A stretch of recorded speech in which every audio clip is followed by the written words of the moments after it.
Pomfret একটা সামুদ্রিক সুস্বাদু মাছ।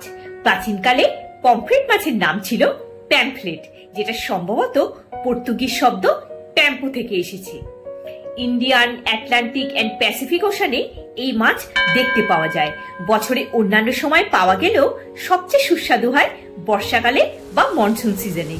অন্য সিজনে না খেলেও নানা রকম পুষ্টিগুণে ভরপুর এই মাছ বর্ষাকালে চলতেই পারে।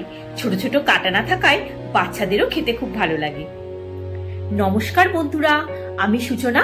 আমার চ্যানেল সূচনার দিল্লিপ্রিয় রান্নাঘরে আপনাদের সকলকে স্বাগত জানাই, যেখানে দেশ বিদেশের নানা রকম রান্না ও বেরোনি সংক্রান্ত তথ্য আপনারা জানতে পারবেন। আজ রবিবার, তাই ভাবলাম পমফ্রেট মাছ দিয়ে পমফ্রেট রাবা ফ্রাই বানিয়ে ফেলি। এটা একটা ম্যাঙ্গালোরিয়ান ডিশ। এখানে দুটো বড় সাইজের পমফ্রেট মাছ ভালো করে ধুয়ে নিয়ে নিয়েছি। আপনারা ছোট সাইজের পমফ্রেট বা টুকরো করেও নিতে পারেন। একটা বড় পাত্রে মাছটা নিয়ে পরিমাণ মতো নুন, হলুদ, 1 চা চামচ ময়দা আর 1 চামচ সাদা তেল দিয়ে ম্যারিনেট করে নিচ্ছি। এই মশলাটা মাছটার গায়ে একটু ভালো করে মাখিয়ে নেব, যাতে পুরোপুরি কোট হয়ে যায়। ম্যারিনেট করা হয়ে গেছে।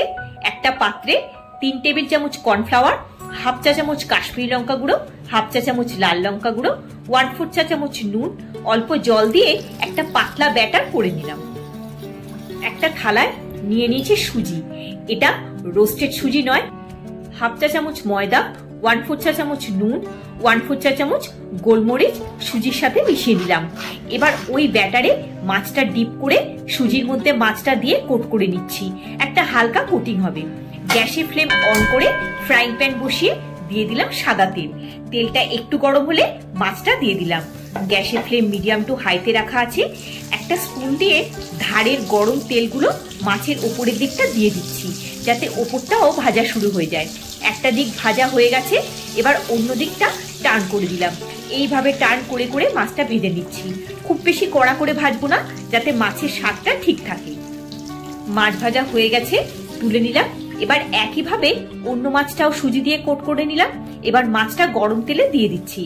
একইভাবে টার্ন করে করে এটাও ভেজে নেব।